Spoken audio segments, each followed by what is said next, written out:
The millionaire's son humiliated the waitress, but a minute later he fell to his knees because of. Alexander Kingston's cruel laughter cut through the glittering New York charity gala like a knife.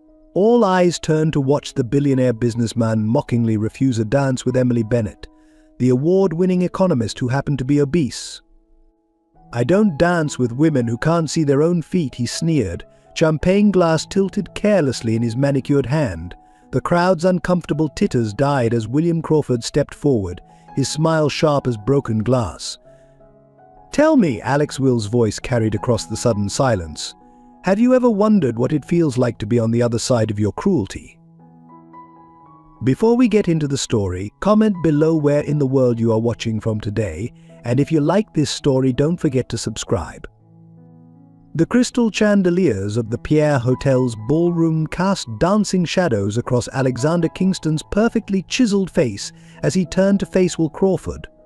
The two men stood apart from the whispering crowd, their expensive tuxedos marking them as members of New York's elite. "What exactly are you suggesting?" Will Alex's voice carried that signature note of condescension that had helped him close billion-dollar deals. "Do enlighten me."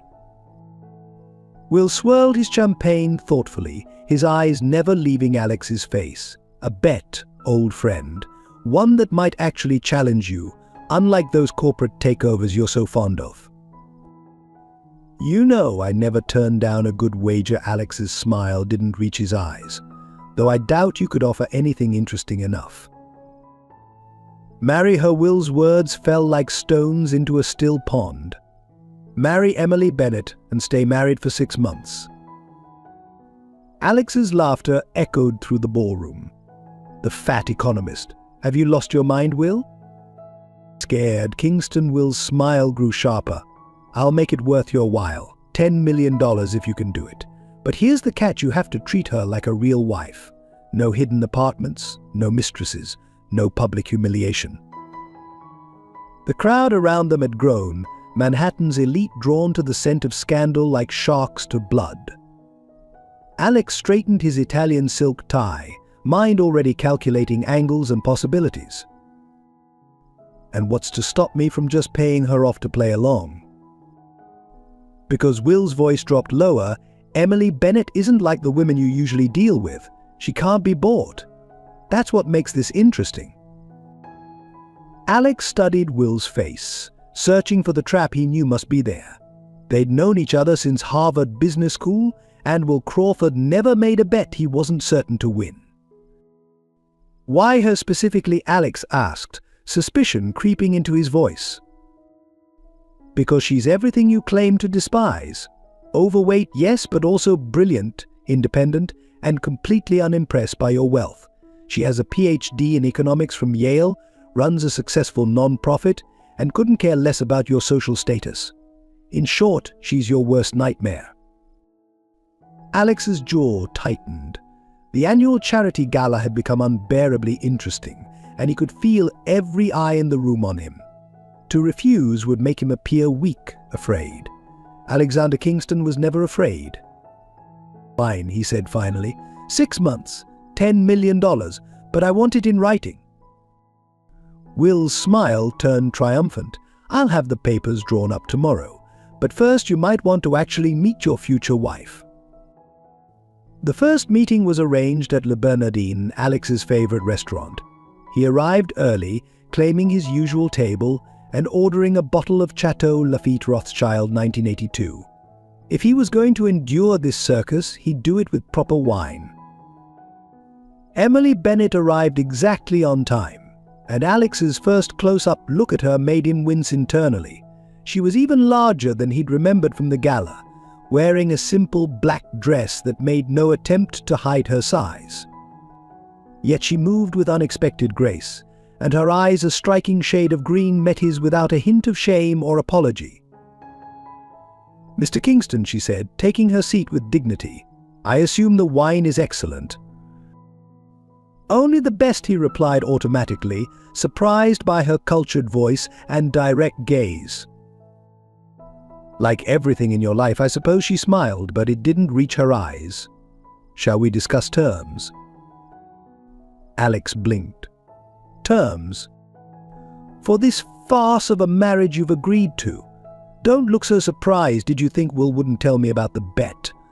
I know exactly what this is, and I have conditions of my own. For the first time in years, Alex felt wrong-footed. You're willing to go along with this? Emily leaned forward slightly. Mr. Kingston, let me be very clear. I'm not some desperate woman you can buy with promises of luxury.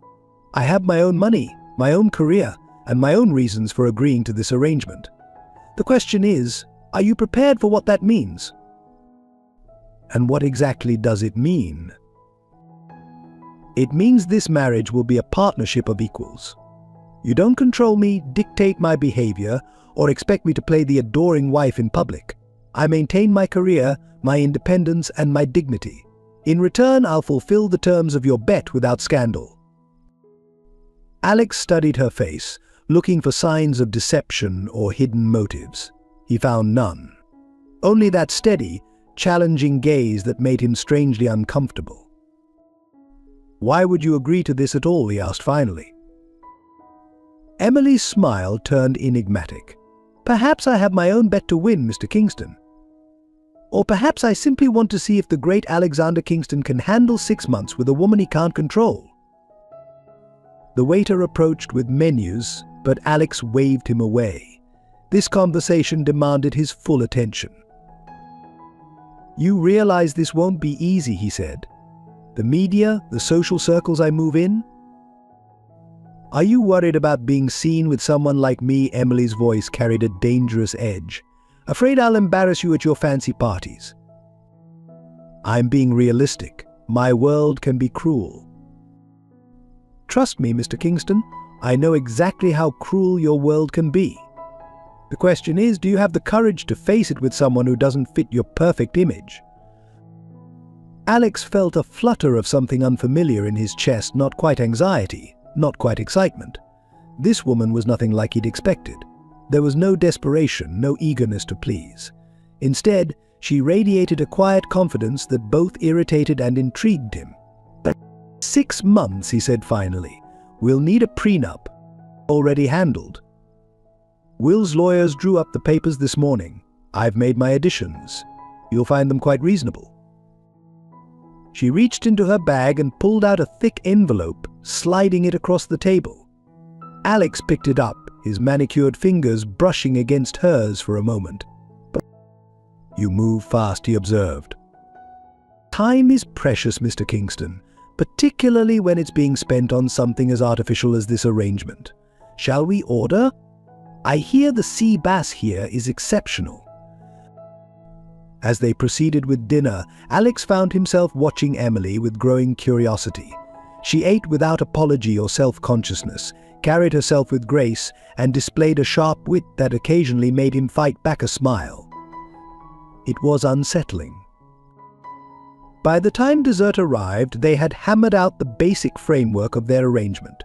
A quick ceremony sharing his penthouse, public appearances together, and absolute discretion about the true nature of their relationship. One last thing Emily said as she prepared to leave. Don't mistake my agreement to this arrangement for weakness or desperation, Mr. Kingston. I'm not here to be saved, changed, or controlled. Remember that, and we might just make it through these 6 months without destroying each other. She stood, gathering her things with fluid grace. Good evening, Mr. Kingston. I'll have my assistant coordinate with yours about the wedding details.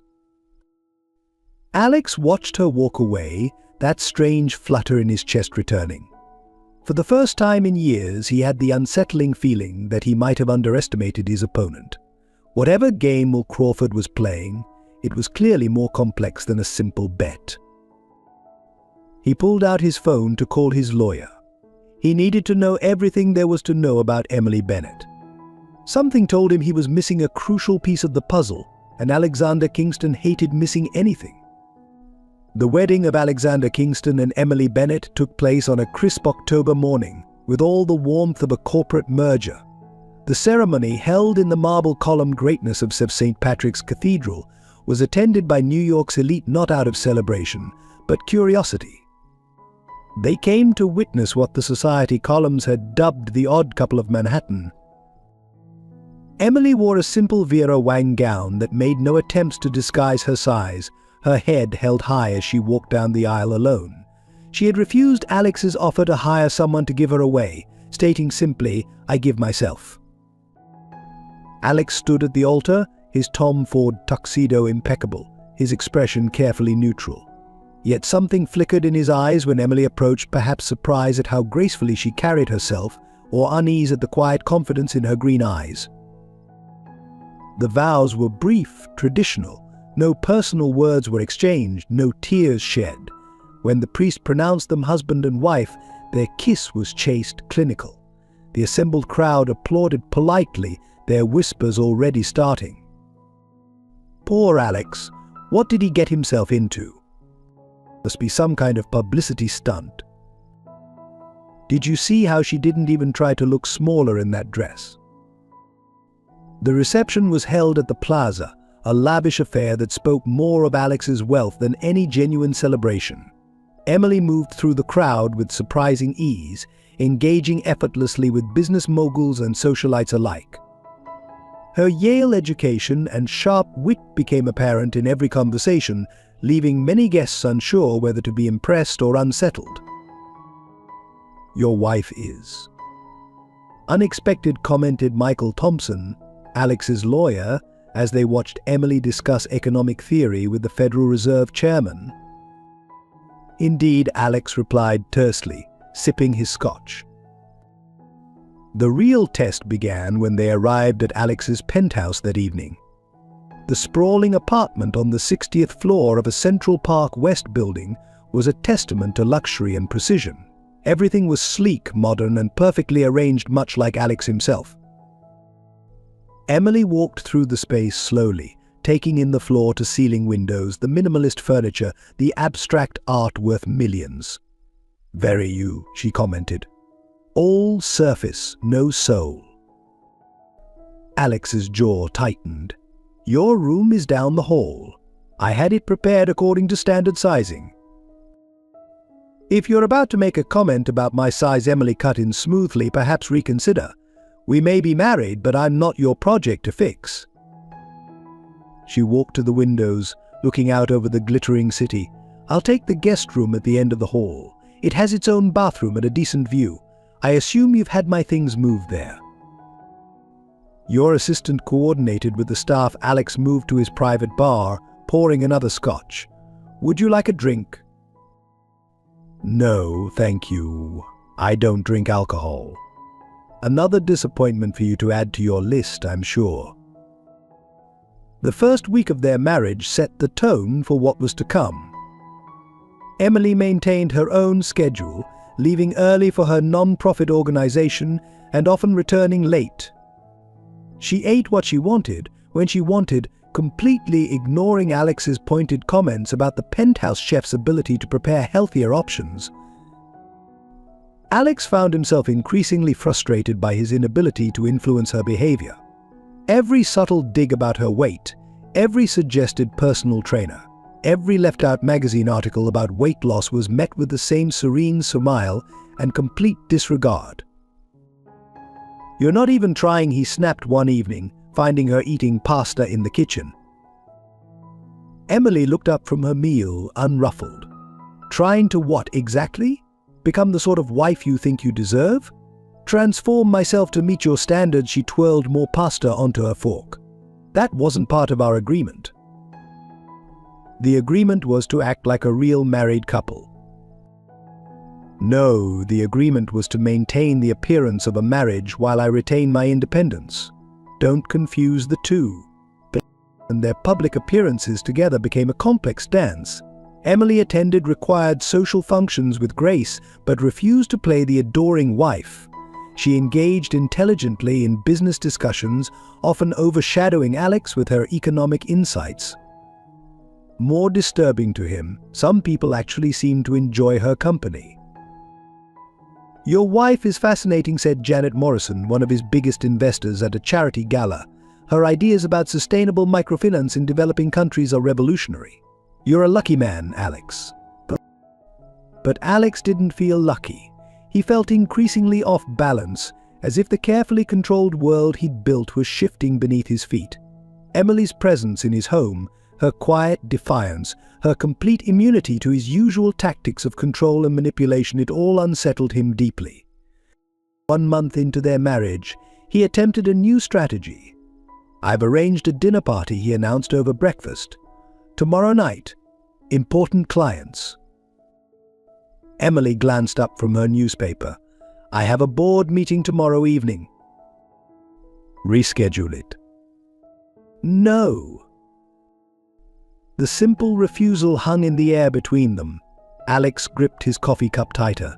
"These are crucial business connections." "And my work is equally crucial," Emily replied calmly. "I'm sure you'll manage to charm them without me. You've had plenty of practice." This isn't how marriage works.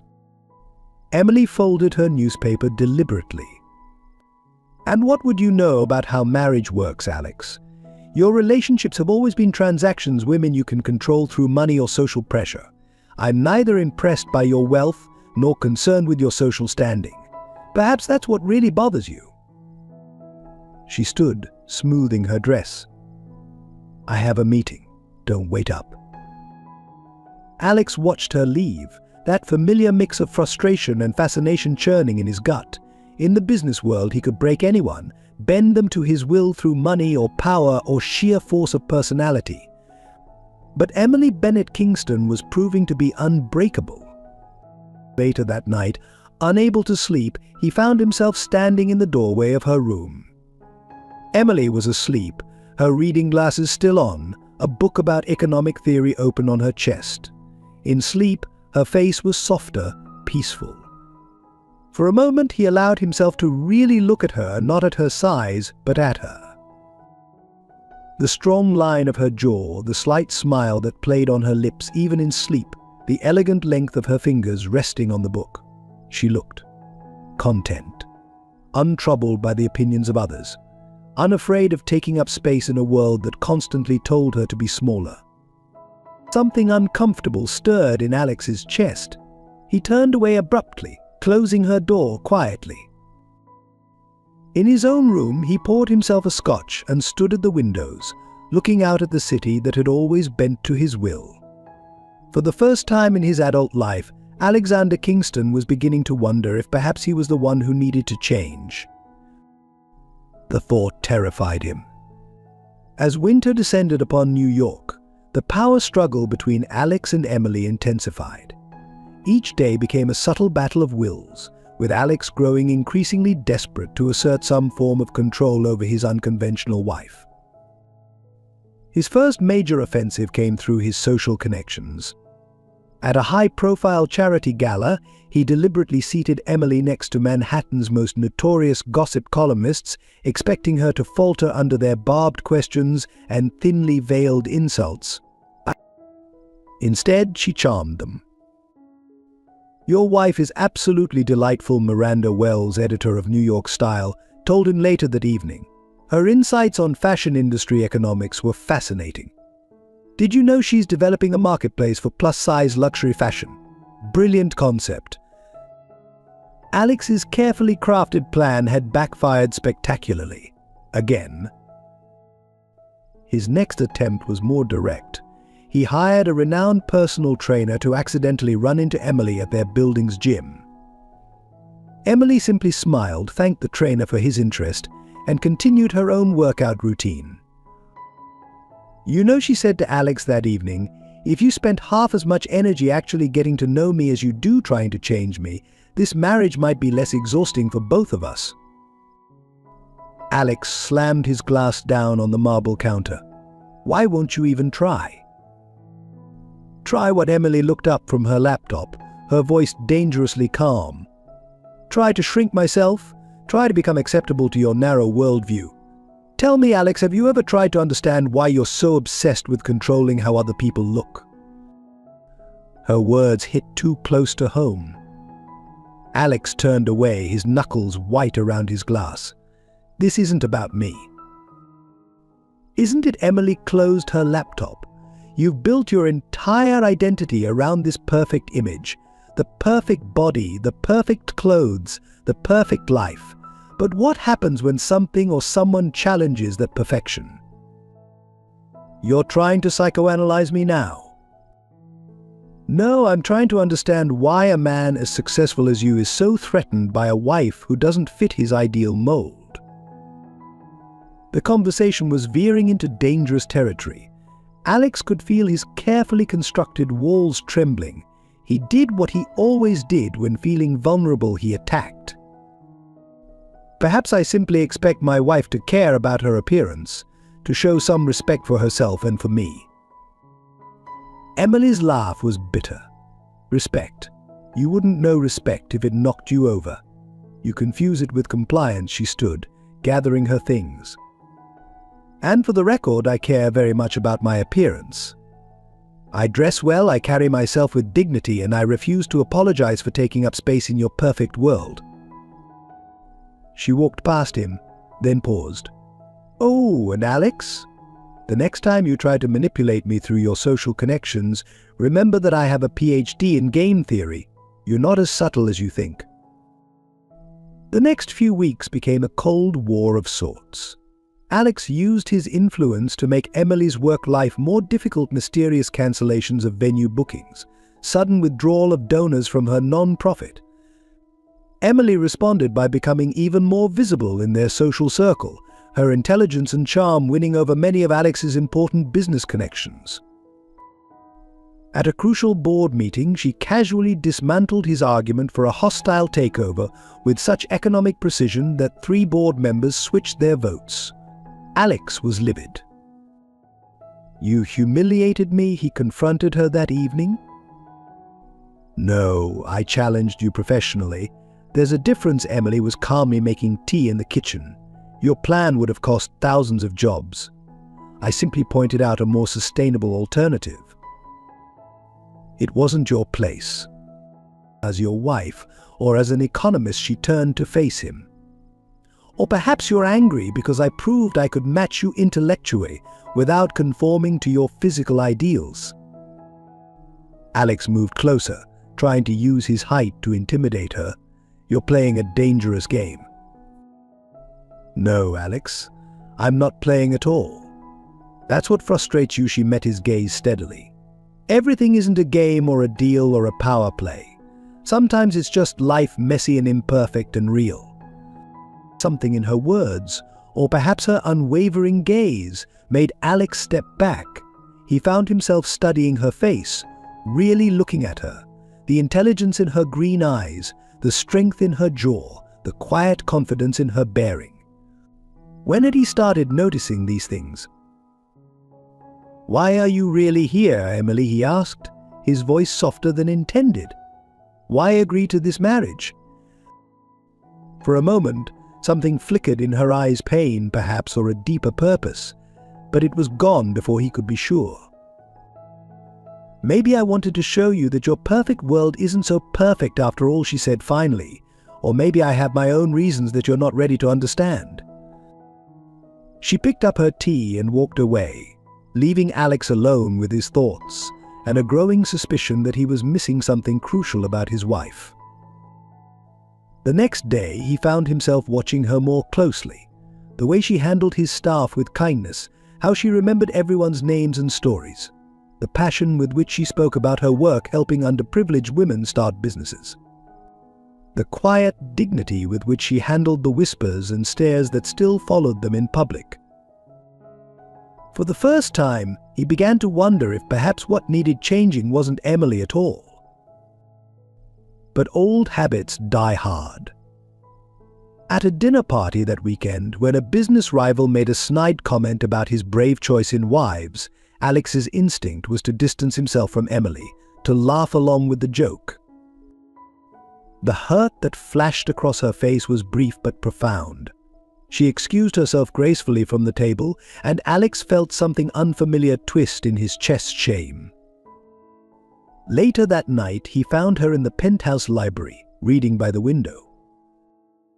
"I'm sorry," he said, the words feeling foreign on his tongue. Are you Emily didn't look up from her book? Sorry for what happened, or sorry that your perfect wife isn't so perfect after all? I'm sorry I wasn't strong enough to defend you. Now she did look up, surprise briefly crossing her features. It was perhaps the most honest thing he'd ever said to her. Why does my size bother you so much, Alex? She asked quietly. What are you really afraid of? The question hung in the air between them, heavy with implications he wasn't ready to face.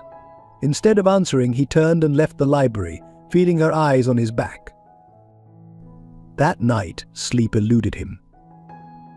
Emily's question echoed in his mind, forcing him to confront uncomfortable truths about himself. Why did he need so desperately to control everything and everyone around him? What was he trying to prove, and to whom? The answers, he suspected, would change everything. The truth emerged on a cold December evening, 3 months into their marriage. Alex was in his home office, reviewing old acquisition files that his assistant had delivered, when a familiar name caught his eye: Bennett Associates. His blood ran cold as he read through the documents. 5 years ago, his company had orchestrated a hostile takeover of a small but respected financial consulting firm. The owner, Thomas Bennett, had committed suicide a week after losing his company. But Thomas Bennett, Emily's father. The paper trembled in his hands as memories flooded back. He remembered dismissing the news of the suicide as unfortunate, but not his problem. He remembered joking about how some men were too weak to survive in business. A soft knock at the door made him jump. Emily stood there, still in her work clothes, her face unreadable. I wondered when you'd find those files, she said quietly. I had my assistant deliver them this morning. Alex stared at her, realization dawning. You knew. All this time you knew. Of course I knew. Emily entered the office, closing the door behind her. I knew exactly who you were, Alexander Kingston, the man who destroyed my father's life's work without a second thought. The man who mocked him in the press, called him weak, incompetent. Her voice remained steady, but her eyes blazed with years of contained pain. Do you remember what you said when reporters asked about his suicide? The market has no room for sentimentality. If you can't handle the pressure, you shouldn't be in the game. Alex felt the ground shifting beneath him. Emily, Don't. She held up her hand. Don't try to apologize now. This isn't about apologies. This is about consequences. She moved to the window, looking out at the city lights. My father built that company from nothing. He helped small businesses stay afloat during the recession, often working pro bono.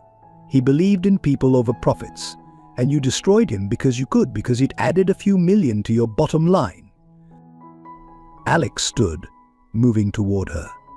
If I had known what Emily turned to face him, known that he had a family, known that his daughter was a fat, worthless burden who couldn't help save the company, known that my mother would spend the next 5 years in and out of depression, what exactly would you have done differently? The bitterness in her voice cut through him like a knife. But there was more coming. Do you know why I'm really here, Alex? Why I agreed to this farce of a marriage? She stepped closer, her green eyes boring into his. Because I wanted you to feel what it's like to lose control, to have your perfect world disrupted by something you couldn't change or manipulate. Alex sank back into his chair, the weight of understanding crushing him. Will Crawford, he knew about all of this. Will Crawford was my father's godson. He watched you destroy our family. This bet wasn't just a game, Alex. It was justice. The silence that followed was deafening. Alex's mind raced through the past 3 months, seeing every interaction in a new light. Emily's resistance to his control, her strategic moves in the business world, her unwavering confidence it had all been part of a larger plan. But there's more, Emily continued, her voice growing softer. Something you need to know about Sarah. Alex's head snapped up. What about my sister? Sarah Kingston. age 19. Died by suicide 3 years ago after years of struggling with her weight and body image issues. Emily's voice was gentle now, but each word struck like a hammer. She was in one of my support groups. The room seemed to spin. What? I run support groups for people struggling with eating disorders and body image, Emily explained. Sarah came to us 6 months before she died. She talked about her successful, perfect brother who was ashamed of her, who told her she just needed more willpower, more discipline. Alex felt as if he couldn't breathe. No, you're lying? She showed us the text messages, Alex, the ones where you told her she was embarrassing the family. Where you said she just needed to try harder, eat less, exercise more. Where you refused to attend her college graduation because you couldn't bear to see her like that in photos. The memories hit him like physical blows. All the times he'd pushed Sarah away, tried to force her to change, made her feel like she wasn't good enough. His perfect little sister, who used to look at him with such adoration, who just wanted his acceptance. I didn't, his voice broke. I never meant. No one ever means to break someone, Emily said softly. But our actions, our words, they have power. Every time you mock someone for their size, every time you make them feel less than human, you're contributing to a culture that kills people like Sarah. Alex buried his face in his hands, his carefully constructed world crumbling around him. Why are you telling me this now? Because you need to understand the real cost of your actions. Not just business losses or stock prices, but human lives. My father, your sister, countless others who've been crushed under the weight of impossible standards. She moved to stand beside him, and he felt her hand rest lightly on his shoulder. The question is, Alex, now that you know the truth, what are you going to do about it? He looked up at her, seeing her clearly perhaps for the first time. Not as a woman who didn't fit his ideal, but as someone who had survived tremendous pain and emerged stronger. Someone who had every right to hate him but was instead offering him a chance at redemption. I don't know how to fix this, he admitted, his voice barely a whisper. You start by acknowledging the damage you've done, Emily replied, and then you work every day to be better, to use your power and influence for good instead of destruction. She turned to leave, then paused at the door. Sarah's birthday is next week. She would have been 22. Maybe it's time you visited her grave. With that, she left him alone with the weight of his actions and the ghosts of those he had hurt. Alex stayed in his office until dawn, reading through old emails from Sarah, remembering her laugh, her dreams, her pain. For the first time in years, Alexander Kingston cried. The perfect world he had built was shattered, but perhaps he realized it needed to be broken for something real to grow in its place. The cemetery was quiet under a blanket of fresh snow. Alex stood before Sarah's grave, a bouquet of her favorite sunflowers clutched in his trembling hands. He hadn't been here since the funeral, had avoided this place like he'd avoided so many uncomfortable truths in his life. Sarah Kingston, beloved daughter and sister. Her light remains forever. I'm sorry, he whispered, placing the flowers against the cold stone. I'm so sorry, Sarah. I should have been better. Should have been the brother you deserved. Unknown to him, Emily watched from a distance, her heart aching at the sight of his broken form kneeling in the snow. She hadn't planned to follow him, but something in his eyes that morning had drawn her here. For the first time since their marriage began, she saw real pain break through his perfect facade. But Alex touched the gravestone gently, his fingers tracing his sister's name. Remember when you were little, he spoke softly. How you used to follow me everywhere, calling me your hero. What happened to that brother, Sarah? When did I become so cruel? Memories flooded back Sarah's sweet 16 birthday party, where he'd criticized her dress size instead of celebrating her joy. Her high school graduation, where his first comment had been about her weight rather than her achievements. The last text message she'd sent him, I just want you to be proud of me, Alex, Why isn't who I am enough?" He hadn't replied. Emily moved closer, her footsteps crunching in the snow. Alex didn't turn around, but his shoulders stiffened at her presence. "She used to talk about you in group," Emily said softly. "About the brilliant older brother she adored. Even after everything, she never stopped loving you." "I didn't deserve her love," Alex's voice was raw. "I was supposed to protect her, to support her. Instead, I became her tormentor." "You can't change the past." Emily stepped closer, standing beside him. "But you can honor her memory by changing yourself."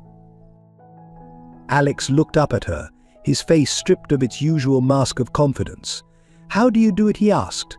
"Live in a world that constantly tries to make you feel less than." "By remembering that my worth isn't determined by numbers on a scale or other people's expectations," Emily replied.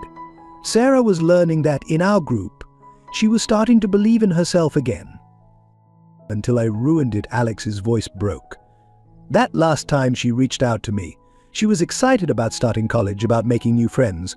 And I told her she should defer until she got her weight under control. That was 2 days before." He couldn't finish the sentence. Emily knelt beside him in the snow, not touching him, but offering her presence as witness to his grief. "Grief can destroy us or transform us," she said quietly. "The choice is yours, Alex." They sat in silence for a long moment, the winter wind whispering through bare trees. Finally, Alex spoke again, his voice stronger. "Tell me about her. About the Sarah you knew in your group." Emily smiled softly. She was funny. "Did you know that? She had this way of making everyone laugh, even on their darkest days. She was studying to be a counselor, wanted to help other people struggling with body image issues." Alex closed his eyes, fresh pain washing over his features. "She never told me." "She was afraid you'd mock her career choice, like you did her other dreams." The truth hurt, but Alex didn't flinch from it. "What else?" "She was an amazing artist.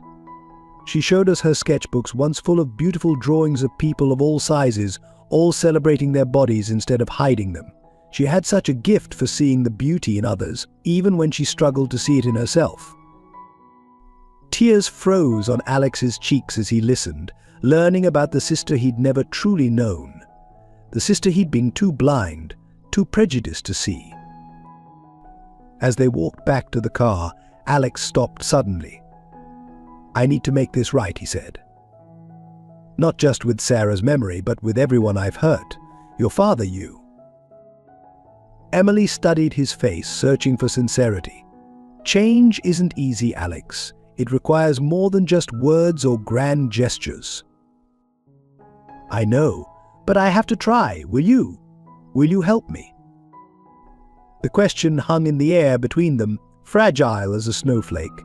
Emily considered him carefully, seeing not the arrogant businessman who had made that cruel bet, but a broken man finally facing his demons. "Yes," she said finally, "but on one condition: you have to be completely honest, with me and with yourself. No more perfect facades, no more hiding from uncomfortable truths."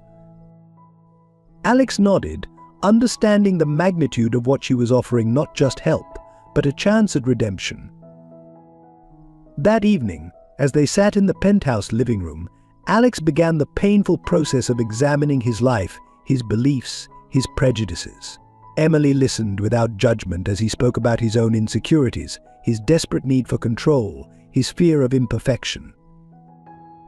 "I think," he said finally, "I've spent so long trying to be perfect that I forgot how to be human." Emily reached out, touching his hand gently, their first real moment of connection. "Then perhaps it's time to remember." But as they sat there, building the first fragile bridge of understanding between them, neither knew that their journey was about to face its greatest test. For while Alex was beginning his transformation, fate was preparing to deal them a cruel hand, one that would challenge everything they thought they knew about strength, love, and sacrifice. Emily felt the first twinge of pain in her side, but she ignored it, focusing instead on the man before her who was finally, painfully learning to feel again. Some battles, she knew, would have to wait for another day. The diagnosis came on a bright January morning. Stage 3 ovarian cancer.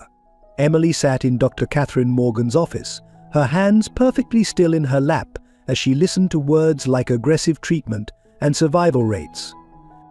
Her first thought wasn't of herself, but of her mother. How could she tell the woman who had already lost so much? "We need to start treatment immediately," Dr. Morgan was saying, her kind eyes concerned. "Your size may complicate some procedures, but we have experience with similar cases." But Emily nodded, her mind already calculating, planning. "What's the prognosis if we start now?" "With immediate treatment, your chances are..." The door opened, interrupting them. Alex stood there, his face pale. "Why didn't you tell me?" Emily turned, surprised. "How did you?" "Your assistant called me when you missed the board meeting." "Emily, why didn't you tell me about the symptoms?" Dr. Morgan looked between them. "I'll give you two a moment," she said, quietly leaving the room. Alex moved to sit beside Emily, his movements uncertain. The past few weeks since the cemetery had changed things between them, created a fragile trust neither fully understood. "I didn't want to worry anyone," Emily said finally. "Not until I knew for sure." "You're my wife." On paper. No, Alex's voice was firm. "You're my wife. And I'm not letting you face this alone." Emily looked at him, really looked at him. The arrogant mask was gone, replaced by genuine concern. When had that happened? "This isn't part of our arrangement," she said softly. "You don't have to." "Stop," Alex took her hand, surprising them both. "This isn't about arrangements or bets anymore. This is about you needing support, and me wanting to be there." The sincerity in his voice brought unexpected tears to her eyes. She blinked them away quickly, but not before Alex saw. "Let me help," he pleaded. "Please." Before she could respond, a sharp pain shot through her abdomen. She gasped, doubling over. Alex's arms were around her instantly, supporting her. "Dr. Morgan," he called out, his voice tight with fear. The next few days became a blur of tests, consultations, and difficult decisions. Alex threw himself into research, consulting specialists across the country. Emily watched him with a mixture of surprise and gratitude as he took charge of arrangements, handled insurance details, and somehow managed to make her feel cared for without being suffocating. Then came the morning sickness. At first they attributed it to the stress, to the early stages of treatment. But deep down, Emily knew. The confirmation from her doctor only verified what her body had already told her. She was pregnant. "This complicates things," Dr. Morgan said gently. "The pregnancy will make it impossible to proceed with the planned treatment protocol." Alex paced the consultation room. "Then we adjust the protocol. There must be alternatives." "The most aggressive treatments would harm the baby," Emily interrupted quietly. "And without aggressive treatment." She didn't need to finish the sentence. They all understood the implications. "You can't seriously be considering keeping the pregnancy." Alex turned to her, his voice strangled. "Emily, you need treatment. Now." She looked up at him, her hand unconsciously moving to her stomach. "This might be my only chance to be a mother." "And what about your chance to live?" His voice cracked. "Please, Emily, don't do this." But she saw something in his desperation that he hadn't yet realized himself. "You care," she said softly. "Really care. When did that happen?" Alex stopped pacing, the truth of her words hitting him. When had this woman, whom he'd married on a bet, become so important to him? When had the thought of losing her become unbearable? "Of course I care," he whispered. "How could I not?" The admission hung between them, changing everything. That night, in the quiet of their penthouse, they really talked for the first time. Not about the pregnancy or the cancer, but about themselves. About how Alex's transformation had begun to change the way he saw her, how her strength had taught him what real beauty looked like. "I watch you," he admitted. "How you move through the world with such grace, such confidence. How you help others without expecting anything in return. You're the most beautiful person I've ever known, Emily, inside and out." She smiled through tears. "Careful, Mr. Kingston. That sounds dangerously close to love." He reached for her hand across the sofa. "Maybe it is." The moment was interrupted by another wave of pain. Emily winced, and Alex moved instantly to her side. "I can't lose you," he said fiercely. "Not now. Not when I'm finally learning how to truly see you."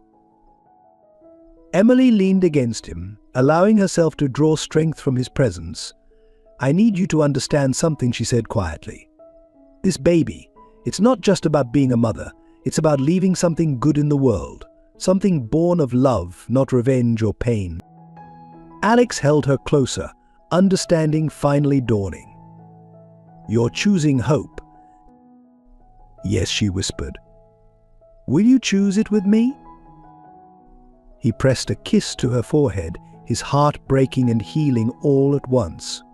"Together," he promised. "Whatever comes next, we face it together." Neither of them knew that their journey would soon test that promise in ways they couldn't imagine. But for now, they held each other in the quiet of their home, two people who had begun as enemies finding love in the shadow of loss. The second wedding of Alexander Kingston and Emily Bennett took place in the garden of her mother's modest home in Connecticut, a stark contrast to their first ceremonial union. This time, there were no society photographers, no business associates, no ulterior motives, but just love, pure and profound, born from the depths of their shared struggles. Alex stood beneath an arch of white roses, his usual perfectly tailored suit replaced by a simple linen shirt and slacks.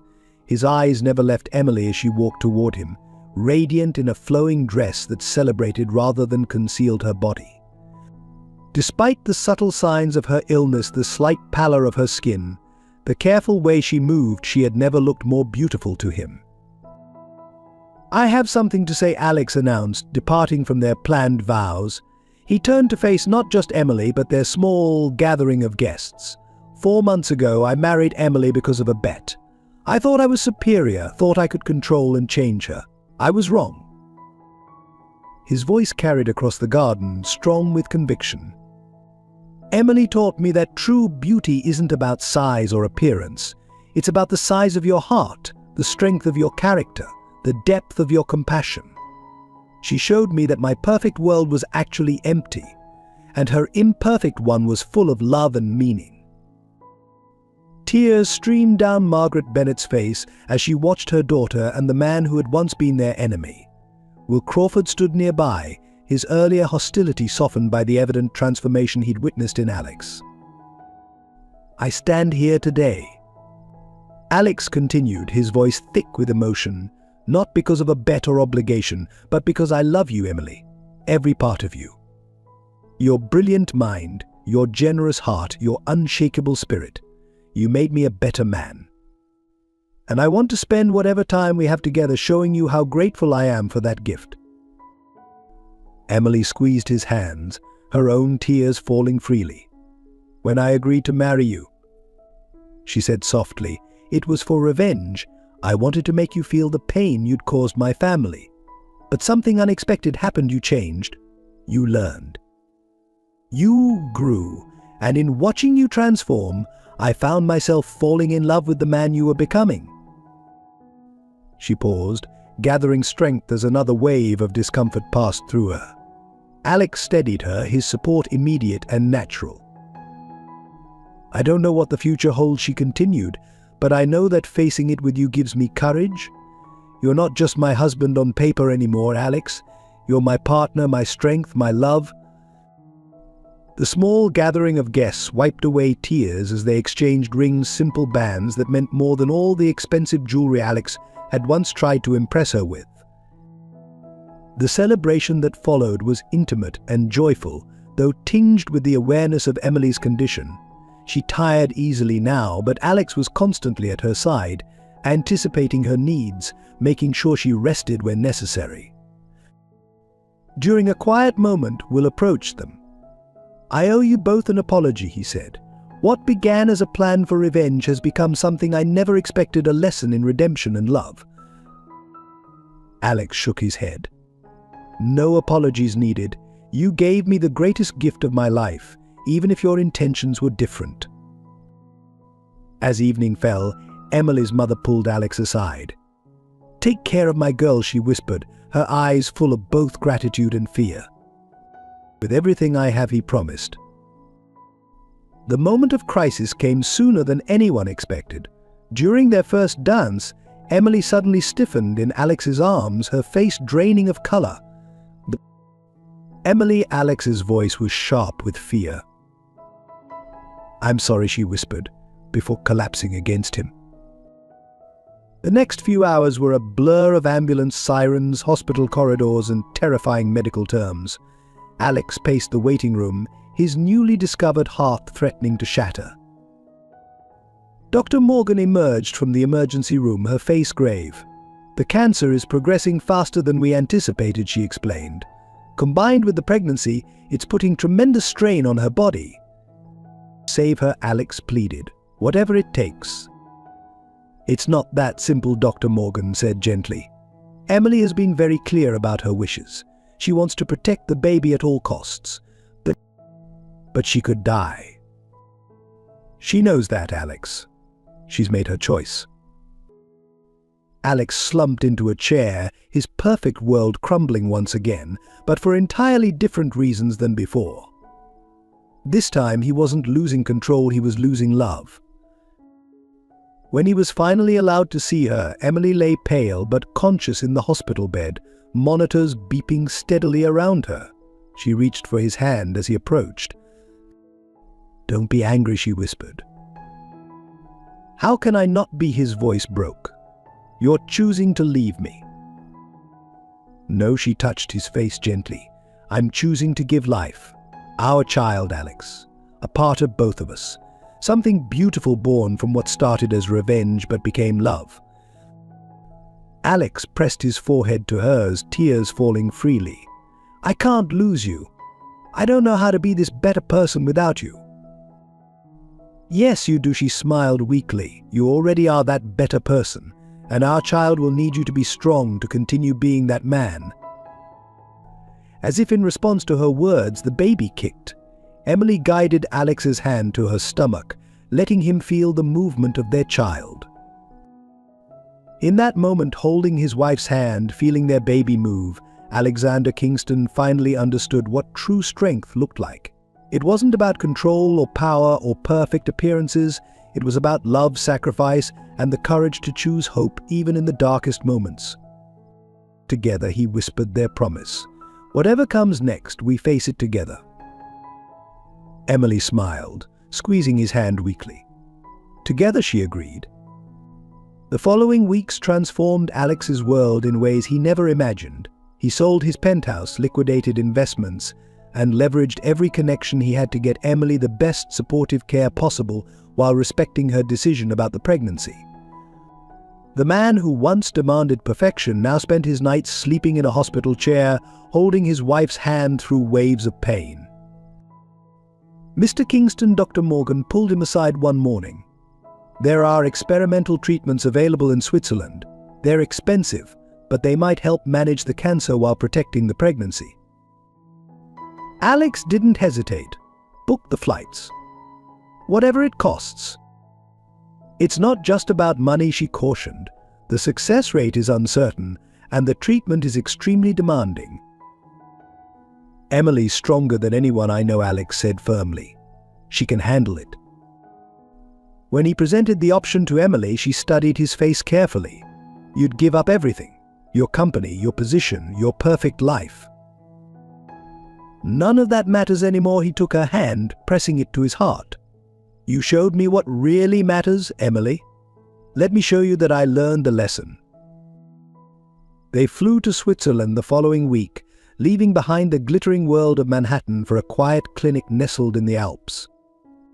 Emily's mother and Will Crawford promised to manage things back home, including the foundation Alex had started in Sarah's memory to help people struggling with body image and eating disorders. The treatments were brutal.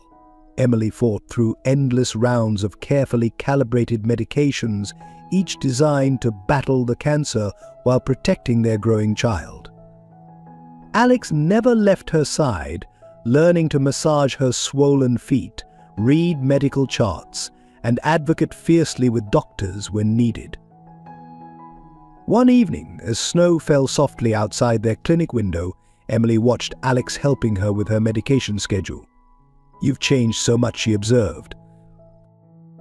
He looked up, his designer clothes long replaced by comfortable sweaters, his perfectly styled hair now casually tousled. "You changed me."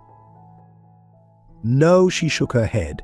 "You changed yourself. You just needed someone to show you it was possible." A sharp kick from the baby interrupted them, making Emily wince and smile simultaneously. Alex placed his hand on her stomach, marveling at the strength of their child. "She's a fighter," he said softly. They'd learned it was a girl the week before. "Like her Aunt Sarah," Emily replied. "That's what we should name her, Sarah Margaret Kingston." Alex's eyes filled with tears. "Sarah," he repeated. "Yes, and she'll know everything about her aunt, the real Sarah, not just my twisted memories. She'll know about her grandfather Thomas too, and the legacy of kindness he left behind." Emily's face contorted in pain, and Alex reached for her immediately, helping her adjust position. The doctors had warned them that the combination of the pregnancy and cancer was putting immense strain on her body. "Promise me something," Emily said once the pain subsided, "if it comes down to a choice." "Don't," Alex interrupted. "Please don't ask me to choose." "Promise me you'll protect her," Emily continued firmly. "Promise me you'll raise her to be strong, to love herself, to know her worth isn't measured by a scale or society's standards." "I promise," he whispered, his heart breaking. "But you're going to be right here helping me keep that promise." Emily smiled sadly, touching his face.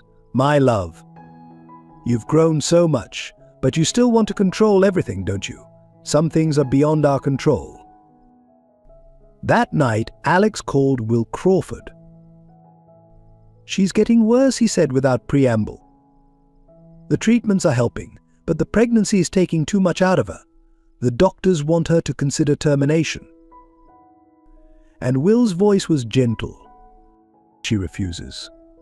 Says she's finally creating something purely good, something born of love instead of revenge or manipulation." Alex's voice broke. "I can't lose her, Will. I don't know how to do this without her." "Maybe that's not your choice to make," Will replied. "Emily's choosing hope, Alex. The question is, can you be strong enough to support that choice?" The words hit him hard, echoing Emily's own teachings about control and acceptance. She had shown him a different kind of strength, not the brutal force of hostile takeovers and corporate power plays, but the quiet strength of choosing love over fear, hope over bitterness. The next morning, Alex wheeled Emily out onto the clinic's snow-covered terrace. The Swiss Alps rose majestically before them, their peaks glowing in the early light. "I understand now," he said quietly. "Understand what?" "Why you're doing this. Why you're choosing our daughter over everything else." He knelt beside her wheelchair.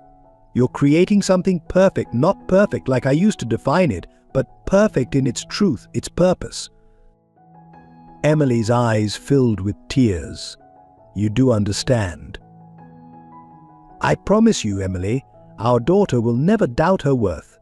She'll never feel she has to change to be loved. She'll know she's perfect exactly as she is." "And you'll tell her about us." Emily's voice was weak but determined. "The whole story?" even the ugly parts. Everything Alex promised. How her mother's strength transformed her father's weakness. How real love doesn't see size or status, only the truth of a person's heart. Emily leaned forward, pressing her forehead to his. "I love you, Alexander Kingston. Not despite your flaws, but because you were brave enough to face them." A nurse appeared at the terrace door. "Mrs. Kingston, it's time for your treatment." Alex helped Emily back inside, his heart both heavy and somehow lighter. He couldn't control what was coming, but he could be strong enough to face it with the same grace and courage Emily had shown him. That night, as Emily slept fitfully, Alex wrote 2 letters, one to his unborn daughter, telling her the full story of her parents' journey from hatred to love, and one to Emily, promising to honor her legacy in every choice he made going forward.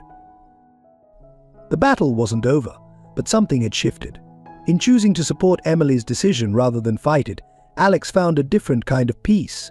Whatever came next, they would face it together, with love instead of fear, hope instead of control. As dawn broke over the Alps, Emily stirred, reaching for his hand. "Together," she whispered. "Together," he promised, meaning it more deeply than ever before. Love doesn't see through society's narrow lens, but through the heart's infinite vision. True beauty isn't measured in pounds or inches, but in the depth of one's soul and the strength of one's character. Sometimes, our greatest pain becomes our greatest teacher. Alex's journey from judgment to love shows us that transformation is possible when we dare to face our own demons. Emily's story reminds us that strength isn't about having a perfect body, but having an unbreakable spirit. Life's most powerful lessons often come wrapped in unexpected packages. What began as revenge blossomed into redemption. What started as a cruel bet became a testament to unconditional love. True happiness isn't found in controlling others or meeting society's standards. It's found in accepting ourselves and others exactly as we are. In choosing love over judgment, hope over bitterness, and courage over fear. Emily didn't need to change her body to be worthy of love. She needed someone to change their heart to see her worth. And in teaching Alex to truly see her, she helped him see himself. The greatest gift we can give another person is the permission to be authentically themselves. The greatest gift we can give ourselves is the courage to love without conditions. Remember, you are not too much. You are not too big. You are not too different. You are exactly who you're meant to be. Your worth isn't measured by numbers on a scale, but by the love in your heart and the lives you touch. In the end, we all have choice to judge or to understand, to control or to accept, to fear or to love. Choose love. Always choose love, because love in its purest form sees past all barriers, heals all wounds, and transforms even the hardest hearts. You are perfect, not despite your imperfections, but because of them. They make you real, they make you human, they make you beautiful. Let your light shine exactly as you are. The right people will see your beauty without needing you to change a thing.